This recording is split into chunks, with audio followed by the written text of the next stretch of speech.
안녕하십니까. 대간장명철학연구원 교량 이육재입니다.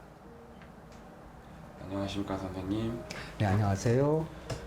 제가 여쭤보고 싶은 게 있는데 개명을 할 때 이유가 있어야 된다고 얘기를 들었는데 혹시 이유가 타당하지 않으면 바꿀 수가 없을까요? 네, 15년 전이나 한 20년 전 같은 경우는 개명의 이유가 판사님의 재량에 의해서였습니다.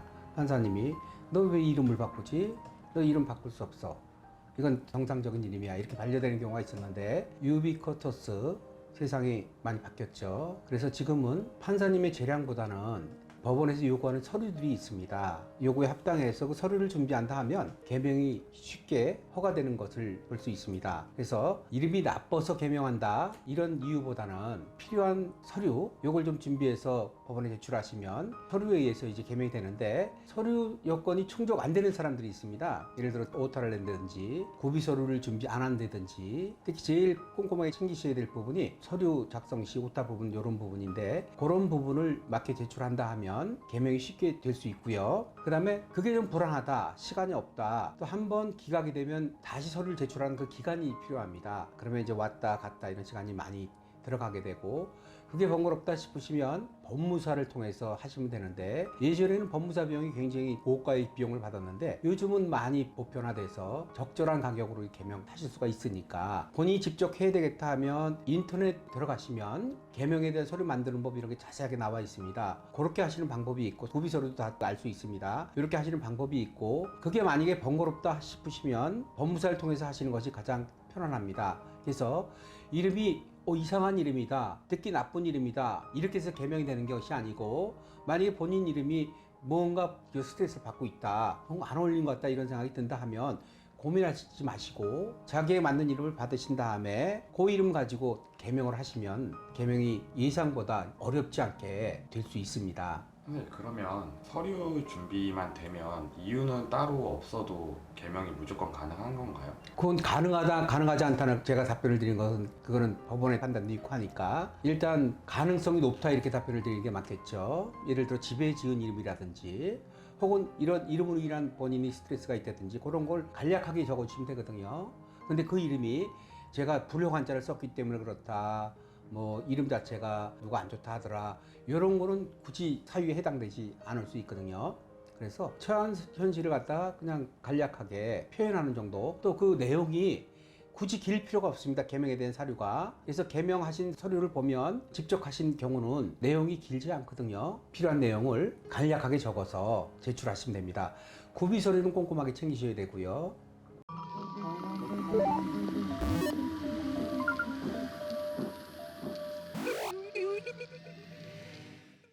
개명을 했는데 사는 게 예전이랑 바뀐 게 없고 너무 똑같아요. 그러면은 다시 개명을 해야 될까요? 그런 부분은 이제 개명에 대한 이제 기대감이 있는데 개명을 해서 복이 빨리 오죠. 발복이라고 합니다. 복이 빨리 오는 예가 있고 복이 천천히 오는 사람들이 있습니다. 이게 이제 운의 주기랑 마저 들어가야 하는데 그래서 저희 같은 경우 볼 때 개명을 해서 3개월 뒤부터 굉장히 일이 잘 된다, 또 편안하다, 또 그로 인해서 배우자도 만났다, 결혼도 했다, 굉장히 흡족해 하는 반면에 조금 더딘 사람들이 있어요. 그럴 때 저는 그걸 이제 미리 말씀을 드리거든요. 개명을 할 때 요러한 시기를 거쳐서 요럴 때 요러한 부분들이 있다.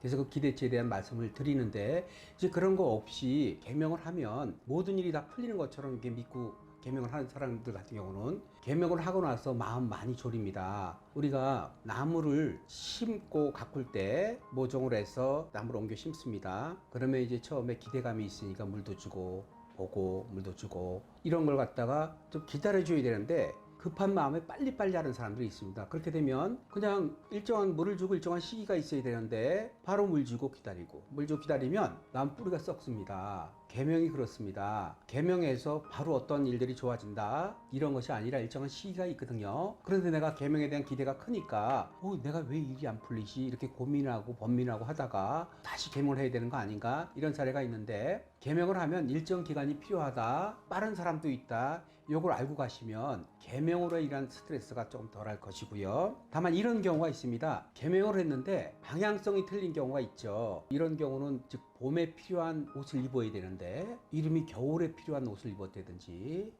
또 내가 55 사이즈의 옷을 입어야 되는데 77 사이즈의 옷을 입었다든지 이렇게 밸런스가 안 맞는 경우가 있거든요. 그런 경우는 시간 기다려도 발복이 조금 늦을 수가 있습니다. 그러나 저의 경험으로 볼 때 계명을 한 사람들은 이름이 나빠서 계명을 했고 어떠한 형태든 이름을 받아 쓴다 하면 처음에 이름보다는 못하지 않다, 이런 걸 제가 확인할 수 있었거든요. 그래서 처음에 계명을 할 때 믿을 만한 분을 찾아서 계명을 하시고, 그 다음에 이제 복이 오는 부분, 발복하는 부분이라고 그러죠. 내가 일이 잘 되고 건강해지고 원만해지는 그런 시기는 조금 기다려보는 것이 좋겠다. 그래서 내가 복을 빨리 받아야 되는데 그런 부분이 안 되니까 마음 졸이게 되면, 그럴 때 또 예를 들어서 이런 사람들이 있습니다. 한번 계명하고 기다리다 안 되니까 또 계명했어요. 세 번째 계명은 계명이 잘 안 되는 경우가 있거든요, 법적으로. 왜냐면 이 사람은 이름만 바꾼다 이렇게 볼 때 법원에서 판단은 이 사람 문제가 있다, 어떤 데서 어떤 사고를 치고 계명을 하는구나, 이렇게 판단을 될 수 있기 때문에 여러 번 계명하는 건 계명이 안 될 수가 있거든요. 그래서 계명 후에 발복을 바라신다 하면 일단 좋은 이름을 받고 일정 기간을 기다려야 된다. 그래야 계명하면서 답답한 마음으로 오랜 기간 고생 안 할 수 있습니다. 마음고생. 선생님께서는 이제 계명을 할 때 가장 중요시하는 게 뭐라고 생각하시나요? 계명할 때 중요한 점은 첫 번째는 이제 사주겠죠. 그 다음에 그 사람의 연령대입니다. 그런 걸 가지고 이제 이름을 지어야 되는데, 연령대나 성별, 이제 관상을 좀 보는데 관상이 1번으로 보지는 않습니다. 왜냐하면 관상은 바뀌기 때문에 그렇습니다. 그래서 첫 번째 사주를 보면 그 사람의 정체성이 나와요. 이분이 급한 분이구나. 이분이 느긋한 분이구나. 이분이 성질이 조금 있구나. 이분은 어떤 일 갖다 꼭 시켜줘야 되는구나. 이분은 여러 가지 얘기를 하면 안 되는구나. 이분은 얘기를 할 때 비하하거나 혹은 상담할 때 거만 떨거나 이러면 안 되는 분들이 있어요. 그래서 그런 걸 판단을 해서 구상을 하고, 그 다음에 성별, 남녀에 따라서 방향이 다르게 나오고요. 그 다음에 이제 연령대에 따라서 틀려집니다. 어감이라든지 이런 게. 계명을 할 때 이런 분 봤어요. 보통 보면 이제 트렌드형의 이름이라고 해서 영어 이름이든지 우리나라 이름이든지 트렌드형의 이름들이 있어요. 그 트렌드를 만들어가는 사람들인데, 이 트렌드는 사주를 전문하는 사람들은 트렌드를 만들질 않습니다. 왜냐면 윤이서라는 이름이 있다 이렇게 칠 때 윤이서 이름이 예쁜 듯한 느낌이 드는데, 이게 트렌드형 이름 같지만 사실은 트렌드형 이름이 아니고요. 서자 같은 이름은 조선시대 김종서 장군이 쓴 것처럼 이게 과거나 미래에 쓸 수 있는 이름인지 그게 트렌드형 이름은 아닌데, 예를 들어 한때 유행했던 이름들이 있습니다. 하유리, 서유리, 은유리 뭐 이런 유행이 있어서 그 이름이 굉장히 많이 퍼져나간 경우라서 한 5살, 6살 되면 이제 바꾸러 오는 경우가 있는데, 성인의 여성의 이름, 50대 이름인데 하유라 이렇게 지어주는 분들이 있어요. 그 트렌드가 안 맞는 거죠. 그럼 그분이 60대로 가면 자기 이름도 아니고 딸 이름도 아니고 손녀 이름 정도로 알아요. 하율 씨, 정하율 씨 이러면 손녀 이름으로 알게 되기 때문에 이름이 낯선 거예요. 그래서 그게 또 스트레스가 되는 경우가 있어서, 그래서 연령대가 가장 중요하고, 남자분도 마찬가지입니다. 10대 계명을 하는데 옛날 이름 있지 않습니까? 그 옛날 이름 영수, 철수 막 이렇게 교과서 나오는 이름이죠. 그런 형태로 이름을 지어주게 되면 그건 또 본인의 자존감이 약해지는 부분이 있기 때문에, 계명을 할 때 그가 가지고 있는 정체성, 성별, 그다음 나이대 이런 걸 고려해서 계명을 해줘야 그 시대의 트렌드죠. 그 시대에 1년마다 바뀌는 트렌드가 아니고 그 시대에 10년, 20년, 30년 단위로 바뀌어갑니다. 구식이 신식이 되고 신식이 구식이 되고 트렌드가 그렇죠. 바뀌죠. 신문이 구문되는 거랑 같습니다. 그게 그 시대를 좀 벗어나게 되면, 내가 처음에는 굉장히 좋은 옷 입고 있는 줄 알았는데 시간 지나면 남의 옷 입고 있는 것 같은 그런 현상이 나타나기 때문에 아까 계명을 할 때는 그런 부분 고려해야 되고, 또 특히 상 같은 경우는 어감을 선정할 때 바뀌는 걸 고려할 때 너무 예쁜 이름들이 있어요. 꽃같이 예쁜 아름다운 이름들이 있는데 그런 경우는 금방 또 이렇게 뒤로 가면 전혀 남의 이름을 쓰는 것 같아서 그런 점도 고려해야 될 점이다. 그래서 보통 개명을 하게 되면 본인이 왜 개명하는지를 압니다. 이름에 대한 스트레스가 있거든요. 이제 소통을 하면서 그걸 풀어내서 이름의 방향을 잡는 거죠. 감사합니다.